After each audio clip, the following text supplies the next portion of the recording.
বিসমিল্লাহির রহমানির রহিম। আসসালামু আলাইকুম।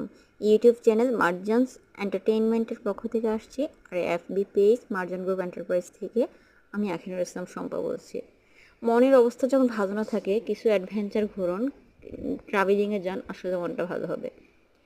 কিছু কথা কলিজার ভিতরে রেখে কিছু মানুষকে যখন লালন পালন পোষণ করবেন, তারা কলিজা ছিঁড়ে একদিন বের হয়ে আসবে, সেটাই নিশ্চিত। কোনো মানুষ বলতে পারেন যে আপু এই কথাটা কেন বলেছেন? উদাহরণ, জাস্ট ফর এক্সাম্পল দেখেন, মাকড়সা কিন্তু তার মায়ের বুকে থেকেই আস্তে আস্তে আস্তে আস্তে বাচ্চাটা বড় হয়। পরে মার কলিজা মানে তারা রক্ত শোষণ করে খেয়ে তারপরে মার কলিজা শেষ করে ওই ওই বাচ্চাটা বের হয়, তার মা আর থাকে না। কিছু বাঘ আছে, চরম খিদার কবলে পড়ে বাঘ তার নিজের বাচ্চাকেও খেয়ে ফেলে। ক্ষুধার রাজ্যে পৃথিবী গন্ধময়।